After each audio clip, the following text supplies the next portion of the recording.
दोस्तों, good morning. कैसे हैं आप सब अच्छे होंगे। दोस्तों, हमारे एग्ज़ाम बहुत जल्द होने वाले हैं, शायद दिसंबर के फर्स्ट या सेकंड वीक से स्टार्ट हो जाएंगे। मैंने ये सोचा है कि हमारे डीलेड में जो भी टॉपिक इंपॉर्टेंट हैं उन पे हम बात करेंगे और कम टाइम में हम रिवीजन कर पाएंगे। हम जो मेन पॉइंट्स हैं मैं उनको यहाँ पे नोट करूँगा। अगर आपको लगता है आपको भी लिखना चाहिए तो आप भी उनको नोट कर सकते हैं, नहीं तो ओनली सुनकर भी आप इनका रिवीजन बड़े आसानी से कर सकते हैं। दोस्तों, आज जो हमारा टॉपिक है वो शिक्षा, हम शिक्षा के इतिहास पे बात करने वाले हैं। जो हमारा टॉपिक क्या है आज का, शिक्षा। तो हम अगर प्राचीन काल से आधुनिक शिक्षा के इतिहास की बात करें तो शिक्षा को हम 5 कालखंडों में बांट सकते हैं। तो पहला पॉइंट यही हो जाएगा कि शिक्षा को हम 5 कालखंडों में बांट सकते हैं। पहला क्या था, वैदिक शिक्षा। दूसरा बौद्ध शिक्षा। तीसरा मुगल शिक्षा। चौथा आपका ब्रिटिश शिक्षा और पांचवा आधुनिक शिक्षा। तो 5 कालखंडों के नाम मैंने बता दिए हैं। तो आज हम उनमें से केवल एक टॉपिक उठाएंगे, उस पर ही बात करेंगे, ताकि वीडियो भी ज़्यादा बड़ा नहीं होगा और चीज़ें भी हमें आसानी से समझ में आ जाएंगी। आज हम ओनली बात करेंगे वैदिक शिक्षा पे। किस पे बात करेंगे दोस्तों, वैदिक शिक्षा पे। तो वैदिक शिक्षा क्या थी, इसकी विशेषताएं क्या थी, इन पे हम आज बात करेंगे। तो दोस्तों, सबसे पहले हम इसकी समय सीमा पे बात करते हैं कि जो वैदिक युग था उसकी समय सीमा क्या थी। तो जो अगर वैदिक शिक्षा की समय सीमा की बात की जाए तो 2500 ईसा पूर्व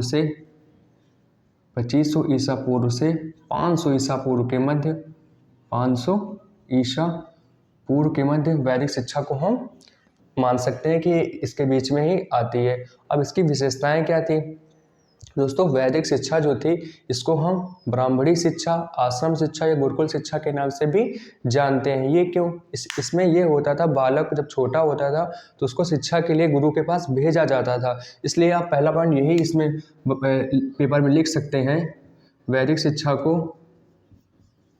तो मेन पॉइंट्स में लिखता भी जाऊँगा और आप भी लिख सकते हैं, वैदिक शिक्षा को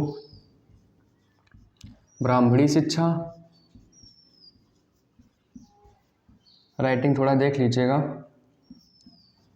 ब्राह्मणी शिक्षा कहते हैं। दूसरा क्या, गुरुकुल शिक्षा, क्योंकि हम गुरु के पास जाके रहते थे तो उसको हम गुरुकुल शिक्षा भी कह सकते हैं, गुरुकुल शिक्षा। तथा आश्रम शिक्षा भी बोल सकते हैं, क्योंकि हम आश्रम में अपना घर छोड़ के कहाँ रहते थे, आश्रम में जाके रहते थे। अच्छी शिक्षा थी वैसे, ठीक है। आश्रम शिक्षा के नाम से भी जानते हैं, तो पहला पॉइंट आप ये लिख देंगे तो सही है।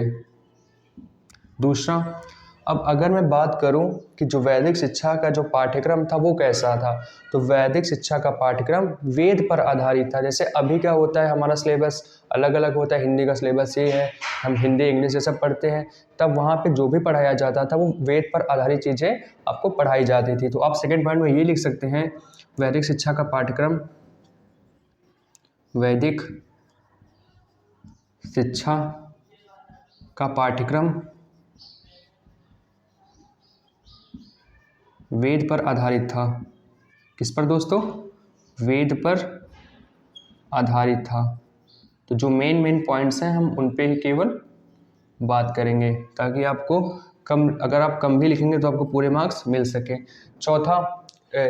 तीसरा पॉइंट अपना क्या हो सकता है, तीसरा पॉइंट दोस्तों ये हो सकता है कि जो वैदिक शिक्षा थी वह वर्ण व्यवस्था पर आधारित थी। किस पे थी, वर्ण व्यवस्था पर आधारित थी। अगर आपको पता होगा कि प्राचीन काल में ब्राह्मण, क्षत्रिय, वैश्य, शूद्र, ये 4 जातियों में हमने अपने समाज को बांट कर रखा था। तो जो वैदिक शिक्षा थी, वैदिक शिक्षा वर्ण व्यवस्था पर आधारित थी। किस व्यवस्था पर दोस्तों, वर्ण व्यवस्था पर आधारित थी। ठीक है दोस्तों, पर आधारित थी। तथा अध्यापन का कार्य, मतलब टीचिंग का कार्य केवल ब्राह्मण ही करते थे। तथा अध्यापन का कार्य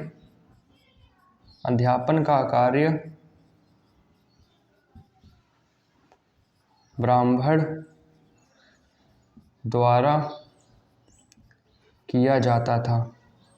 ठीक है दोस्तों, जो वहाँ के टीचर्स होते थे वो कैसे होते थे, ब्राह्मण होते थे। ठीक है, तो ये आपका तीसरा पॉइंट, यह व्यवस्था वर्ण व्यवस्था पर आधारित थी और अध्यापन का कार्य केवल ब्राह्मणों द्वारा ही किया जाता था। अगर चौथे पॉइंट की बात की जाए तो जब बालक छोटा होता था तो उसे गुरु के पास ले जाया जाता था।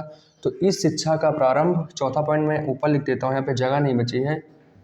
वैदिक शिक्षा का प्रारंभ उपनयन संस्कार से होता था। वैदिक शिक्षा का प्रारंभ किससे होता था दोस्तों? उपनयन संस्कार से होता था।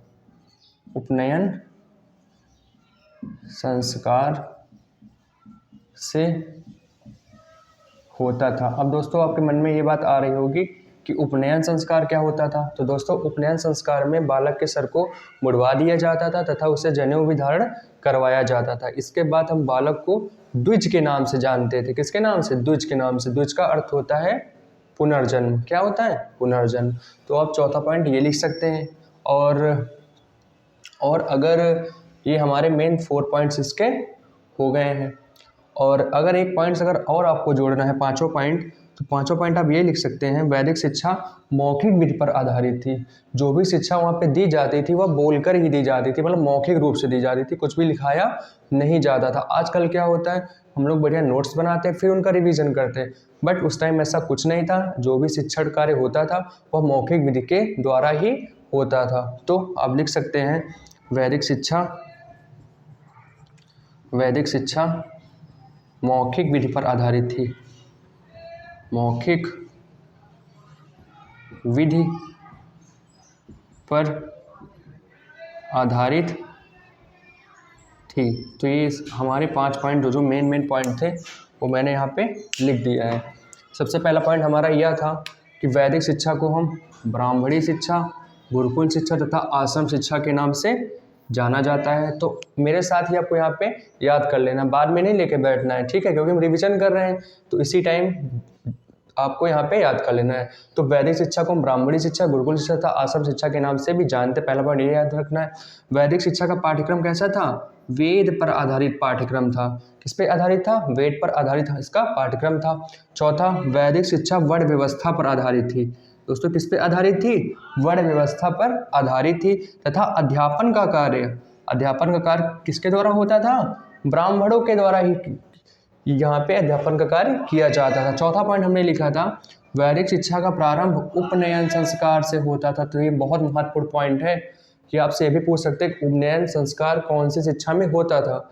तो उपनयन संस्कार कहाँ पे होता था? वैदिक शिक्षा में होता था। और इस संस्कार में क्या होता था? बालक को गुरु के पास ले जाते थे, उसका सिर मुड़वाकर उसे जनेऊ धारण करा के शिक्षा प्रारंभ की जाती थी। और इसके बाद बालक को हम द्विज के नाम से जानते थे। द्विज का अर्थ होता था पुनर्जन्म, मतलब बालक का फिर से जन्म हुआ है और वो यहाँ रहकर शिक्षा प्राप्त करेगा। अगला पॉइंट हमने जो बात की थी, जो वैदिक शिक्षा थी वो मौखिक विधि पर आधारित थी। कोई भी कार्य वहाँ पे लिखित नहीं किया जाता था, वो ओरली ही वहाँ पे शिक्षा प्रदान की जाती थी। तो ये रहे इसके मेन पॉइंट्स। अब अगर और बात की जाए वैदिक शिक्षा पे, तो वैदिक शिक्षा को हम 2 भागों में और बांट सकते हैं। वो क्या? प्राथमिक शिक्षा और उच्च शिक्षा। ठीक है, शायद आपने इसको लिख लिया होगा, अगर नहीं लिखा है तो आप स्क्रीनशॉट भी ले सकते हैं। ठीक है, मैं तो इसको इरेज कर देता हूँ। तो वैदिक शिक्षा को हम 2 भागों में बांट सकते थे। पहला था आपका क्या? पहला था आपका प्राथमिक शिक्षा और दूसरा क्या था? उच्च शिक्षा। अब प्राथमिक शिक्षा में क्या होता था? प्राथमिक शिक्षा में जीवन उपयोगी जो भी शिक्षा होती थी वह प्रदान की जाती थी। बच्चे को प्राथमिक शिक्षा के अंतर्गत जो जीवन उपयोगी शिक्षा होती थी वह प्रदान की जाती था। उच्च शिक्षा में क्या प्रदान किया जाता है?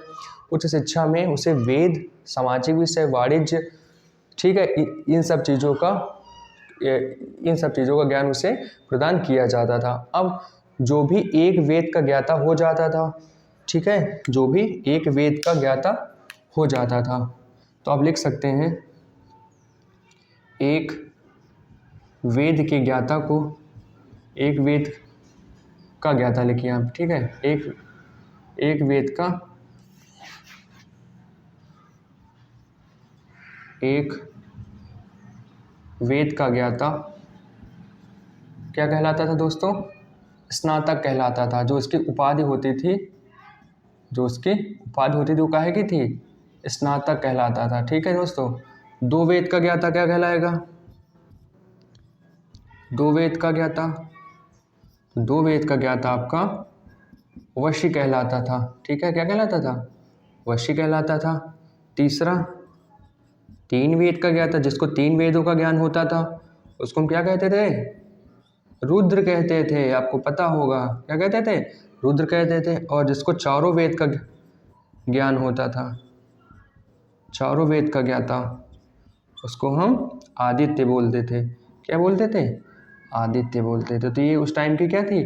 उपाधियाँ थी। अगर किसी को हम आदित्य बोलेंगे तो उसका मतलब है वो 4 वेद का ज्ञाता था। तो आप ये पॉइंट्स में इसमें इंक्लूड कर सकते हैं, चारों पॉइंट। तो दोस्तों आज हमने बात की वैदिक शिक्षा पे और इसकी क्या विशेषताएं थी, इसका पाठ्यक्रम कैसा था, इसको हम कितने भागों में बांट सकते थे, और साथ ही साथ जो इसकी उपाधियाँ थी ये भी हमने इन पे बात कर ली है। सो जो अगला हमारा वीडियो होगा वो होगा बौद्ध शिक्षा पे। तो अगर आपको वीडियो पसंद आई हो तो लाइक करिए, सब्सक्राइब करिए और शेयर भी करिए। ठीक है दोस्तों, मिलते हैं नेक्स्ट क्लास में। Thank you class.